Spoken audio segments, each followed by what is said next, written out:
My name's Donovan, and for the last 6 years I was a police officer. About 2 years ago I decided to address my police service board with some internal issues that I felt were corrupt practices. It had to do with using discretion when an investigation involved a member, so not charging one member but charging another member under the similar circumstances. So it was a matter of favoritism and an abuse of power in some instances, and that's what I addressed at the board level. But instead of addressing the issues that I addressed, the service took punitive action against me, and I was removed from my position with the service and put on administrative duties on a desk. And I was ordered to not communicate with the board members from that point forward. So I was ultimately silenced, and I understood that the chief has the authority to do that in order to prevent the dissemination of information from the service to the board.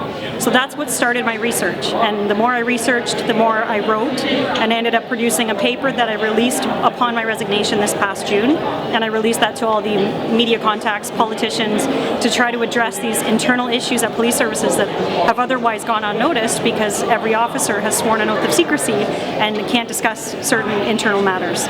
So since then there has been some attention for the issues, but ultimately with Bill 175, I don't see that those issues are being addressed. I see that there's still an inherent trust of chiefs to do the right thing, to disseminate the proper information, but I've seen through experience that that's not the case. So hopefully with the continued political action and activism, people will start to pay attention, and eventually legislation will start to recognize that need for communication from the service to the board, which was highlighted in Morden's report, and then hopefully maybe third generation legislation will see that take place. You're saying what's happening is that there isn't really transparency, like there's no mechanism for really talking about this is how little the mechanism is. When I first discovered an internal issue, I looked at our internal policies, and our policy wouldn't even allow me to make a complaint, period. So I didn't have a means of complaining. That's why I went to my board, because I understood that the board was responsible for the service, so I went directly to the board and addressed the issues with the board. Because there's so many egos involved, the chief didn't like that I went above his head to report the issue, but I did that because there was no internal mechanism for me to do that. And that's why I was disciplined. That's why all the punitive action was taken against me. And I knew my career was over. I was labeled as someone who won't, follow or toe the company line and do what she's told. She's going to think for herself. So I ultimately had to choose to leave the profession and do what I'm passionate about, which is enforcing ethics and good governance in corporations and government across Canada. That's great.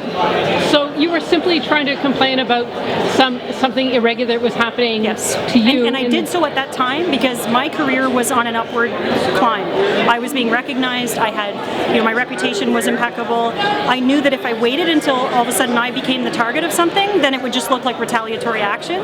So I came forward at a time in my career where there was nothing negative on my career history.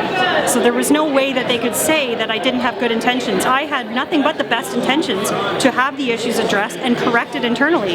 But instead of the chief sitting down with me and being a positive leader and saying, what are the issues? Let's fix this. Let's ensure that our members have a means of making a complaint in the future, because that would have been something I brought to their attention. That didn't happen. I just became the subject of the investigation myself. And so that's just the way that it seems to function, or it's just yes. And the new bill allows that to continue, because if a chief has a chief's complaint and wants to discipline a member internally, he can just do so with no oversight. This new bill does not address that. Wow. So in my case, if I upset someone, that still would happen. I'd still be disciplined internally. If you upset one, sorry? If I were to upset someone within the service, I would still be disciplined internally by way of chief's complaint. And that would not change under Bill 175. So you're saying that they don't really address true complaints, but they address people who try to bring complaints. The public are given all these forms of oversight, but the officers themselves are not. Okay. And Justice Tulloch made the recommendation for whistleblower programs, which would be anonymous, which would allow someone to make a complaint and know that their careers wouldn't be damaged as a result of making the complaint, but that wasn't implemented in Bill 175.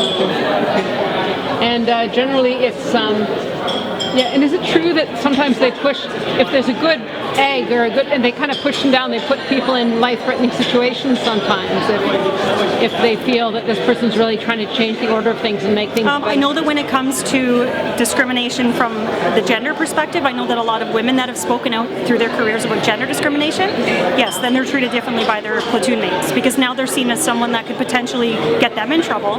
They won't respond to calls where they're asked task to back that person up. You know, the comments have been made. I mean, the class action lawsuit against Waterloo right now, when you read the actual statement of claim, there's a lot of very specific incidents where that happened, where the officer wasn't provided backup, which could have led to a safety issue, which should never happen simply because someone's standing up for their rights.